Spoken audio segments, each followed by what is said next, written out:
আসসালামু আলাইকুম। ইনশাআল্লাহ আশা করি সবাই ভালো আছেন। আলহামদুলিল্লাহ আমিও ভালো আছি। যে যেখান থেকে আমার ভিডিওটি দেখছেন সবাইকে অসংখ্য ধন্যবাদ ও সবার প্রতি ভালোবাসা রইল।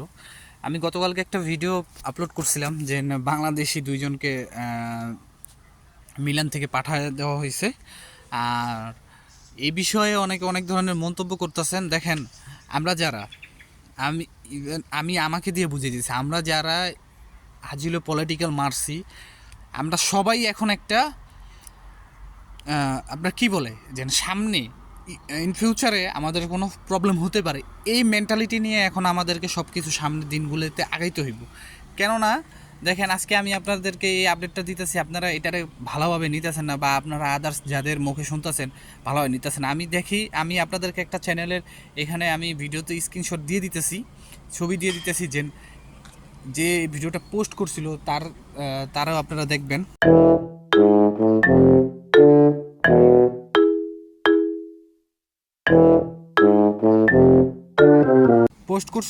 পোস্ট করছিল তিনি হচ্ছেন একজন দোভাষী প্লাস তার ল্যাঙ্গুয়েজের প্রতিষ্ঠান আছে, সেখানে অনেকেই স্টাডি করতেছে। তো আজকের ভিডিওটা এটা নিয়ে সাজানো। আর ভিএফএস গ্লোবাল ইটালির নৌলস্তা, আর একটা ব্যাপার হচ্ছে ইটালিতে অনেক 2024 সালে অনেক নৌলস্তা কিন্তু রেভোকারে করা হইতেছে, এই বিষয়েই কথা থাকবে। আপনারা ভিডিওটা পুরোটা দেখার চেষ্টা করবেন। তো সব কিছুর জন্য আলহামদুলিল্লাহ। দেখেন, আমি আপনাদেরকে যে বিষয়টা ধারণা দিতে চাই, কারণ আমার ভিডিওটা অনেকে আছেন, অনেক নতুন ভাইরাও দেখেন, অনেক পুরান ভাইরাও দেখেন। আমি কিন্তু সবার জন্য বা সবার কাছে এক না, কারণ যারা পুরান আছেন তারা আমার থেকে বেশি ভালো জানেন, যারা নতুন আছেন তারাও আমার থেকে অনেক বেশি ভালো জানেন। তো এখন যেটা মেন কথা হচ্ছে যে এই যে বিষয়গুলো এখন ইটালিতে হইতেছে, এটা কিন্তু ম্যাক্সিমাম যে সব শহরে হইতেছে এরকম কিন্তু না, কিছু কিছু শহরে এমন অনাকাঙ্ক্ষিত ঘটনাগুলো ঘটতেছে। ঠিক আছে, এখন আমাদের করণীয় কি? দেখেন, আমি বলতেছি আপনাদেরকে সতর্ক হওয়ার জন্য, আরেকজন বলতেছে আপনাদেরকে সতর্ক হওয়ার জন্য। অনেকে আমাদের ভিডিওর নিচে কমেন্টস করতেছে যে না, আমরা ভুয়া বা এসব কোনো কিছুই হইতেছে না। ঠিক আছে, এখন আপনি চিন্তা করেন, দিন শেষে যদি এই ঘটনাটা আপনার সাথে হয়, আপনাকে ধরার পরে আপনাকে ডিভোর্ট করা হয়, তখন ওই যে যারা কমেন্টস করছে তারা কি আপনাকে হেল্প করবে? কখনোই তারা হেল্প করবে না। এই জিনিসটা আপনাদেরকে বোঝা লাগবে যে আমরা সতর্ক থাকি। আমরা বিনা প্রয়োজনে যে আমাদের কাজ স্যার, আমরা বিনা প্রয়োজনে বাসার থেকে কম বেরোই। ঠিক আছে, এখন দ্বিতীয় কথা হচ্ছে এই ধরা পাকলাটা কিন্তু আবার ওই যে মিডিল কান্ট্রিতে যেমন ধরতেছে ওরকম না। কিছু মানুষের ভাগ্য নসিব খারাপ হইতেছে, তারাই কিন্তু এগুলা হইতেছে। যেরকম এই দুইজনকে যে পাঠানো হয়েছে, তাদের কি সমস্যা ছিল? তারা রিকোর্সও করছিল, তারা আপনার কমিশন দিছিল, কমিশনে কি রিজেক্ট হওয়ার পরে তাদেরকে এই অবস্থান বা এরকম কিছু করা হয়েছে। আজও পর্যন্ত আমি এতটুকু গভীরভাবে ভালো জানি না যে তাদের এই কমিশনে তা বাতিল হওয়ার পরে কি তাদের অন্য কোনো ধরনের ব্লেম ছিল কিনা, বা অন্য কোনো ধরনের অপরাধ ছিল কিনা যার কারণে তাদেরকে ডিভোট করা হয়েছে, এই বিষয়টা কিন্তু আমি সত্যিই জানি না।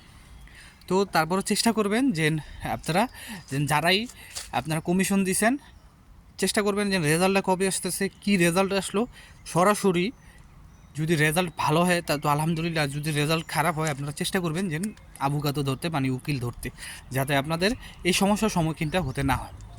আর আরেকটা বিষয় যেটা আপনারা অনেকেই আমাকে মানে বলতেছেন যে ভাই, এই 2024 সালে নলস্তা নাকি অনেক রেভোকারে করা হইতেছে। ইয়েস, 2024 সালের নলস্তা অনেক রেভোকারে করা হইতেছে। আপনারা দেখবেন 2024 সালে যারা ভিএফএস গ্লোবালে জমা দিছে তাদের অধিকাংশই আপনার রিজেক্ট করা হইতেছে রেভোকারে। নলস্তা রেভোকারে করা হয়েছে, মানে নলস্তা উইথড্র করে নেওয়া হয়েছে, সেটা মালিকের মাধ্যমে। কেন হয়েছে? কারণ এই বছরে আপনার যে কাগজগুলি জমা হয়েছে, অনেক মালিক জানেই না যে আপনার কাগজগুলি জমা হয়েছে। এখন বলতে পারেন ভাই, মালিক জানবো না কিনলে, তাহলে মালিকের ডকুমেন্টগুলো কীভাবে পাইলো? দেখেন, ধরেন আমি ডিসেম্বর মাসে একটা মালিকের সাথে কন্ট্যাক্ট করছি, দেখ তুই আমার 5 জন লোক আইনা দিবি, ঠিক আছে, তোর সাথে আমার এরকম কন্ট্যাক্ট, তোর ডকুমেন্টগুলো দে, আমার লোকগুলি আসলে তুই এরকম তোরা এমন টাকা পে করা হইব। ঠিক আছে, তো মালিক আপনাকে ডকুমেন্টগুলো সাবমিট করলো, আলহামদুলিল্লাহ আপনি জমাও দিলেন। ওই ডকুমেন্টগুলো কিন্তু আপনার কাছে ফটোকপি থেকে গেল। আপনি কি করলেন? বুদ্ধি কইরা নিজে আবার 24 সালে যে মার্চ মাসে যে আবেদনটা হয়েছে, সে আবেদনের ভিতর একই মালিকের ডকুমেন্ট দিয়ে আপনি আবেদন করেন, তখন কিন্তু সেই মালিক আর জানান না, বা আপনিও মালিককে জানান। সেই ক্ষেত্রে কী হবে? আপনার মালিকের যখন নলস ধরবে এবং আপনি কিন্তু মালিকের স্প্লিট আইডি দিয়ে কিন্তু আবেদন করেন, স্প্লিট আইডি দিয়ে আবেদন করছেন আপনার, কিন্তু সেই ক্ষেত্রে যখন আপনার নুলস্তাগুলি ভিএফএসগুলো বলে জমা দিবেন, জমা দেওয়ার পরে যখন তারা মালিকের কাছে মেইল করবে, অবশ্যই মালিকের প্রতিষ্ঠানের একটা ওয়েবসাইট বা মেইল আপনার পেক, আলাদা একটা পেক থাকবে। যখন মালিকে মেইল করবে, মালিকের এবার যেই রেসপন্স করুক, যদি মালিক বলে যে না আমি তো জানি না এই বিষয়টা, তখন কিন্তু সেই জিনিসটা বা মালিকের বল আচ্ছা ঠিক আছে আপনি জানেন না, এখন তো নলস্ত হচ্ছে, তাহলে কি আপনি কি এই লোকটাকে নেবেন কিনা, আপনার কাজ প্রতিষ্ঠানে কি কাজ দিবেন কিনা। তখন যদি মালিক বলে যে না আমি ডিসপে আছি, মানে আমি দুঃখিত আমার এখানে প্রতিষ্ঠান খালি নেই, ঠিক আছে, সেই ক্ষেত্রে কিন্তু মালিকের ওই কথার ভিত্তিতে কিন্তু তার কাগজটা আপনার রেভোকারে করা হবে, মানে বাতিল করা হবে। সেই ক্ষেত্রে কিন্তু এরকম হইতেছে। আর আপনারা দেখবেন ম্যাক্সিমাম যারা ভিএফএস গ্লোবাল এখন জমা দিতেছেন, আপনাদের কিন্তু যাদের নতুন জমা দিতেছেন, যাদের রিজেক্ট করে দেওয়া হইতেছে, খুব অল্প সংখ্যক দিনের ভিতর রিজেক্ট করে দেওয়া হইতেছে। আর অনেক ফাইলগুলি কিন্তু যেরকম 1 মাস 2 মাস হয়ে দিতেছে, তাদেরকে কোনো রেসপন্স করা হইতেছে না। এর ভিতরেও হয়তো কোনো কারণ আছে, এম্বাসি একটা নতুন একটা সিদ্ধান্ত নিতে পারে। এখন আমি আবার শুনলাম যে অ্যাম্বাসিডার নাকি চেঞ্জ হবে, ঠিক আছে, সম্ভবত থাইল্যান্ডে যে অ্যাম্বাসিডার আছে, কালকে আমার এক বড় ভাই বললো, ঠিক আছে, মানে আমার কাছের খুব এক বড় ভাই, তিনি বললো যে সম্ভবত থাইল্যান্ডের অ্যাম্বাসিডার হয়তো বাংলাদেশে পাঠানো হবে, অ্যাম্বাসিডার চেঞ্জ হতে পারে, ঠিক আছে।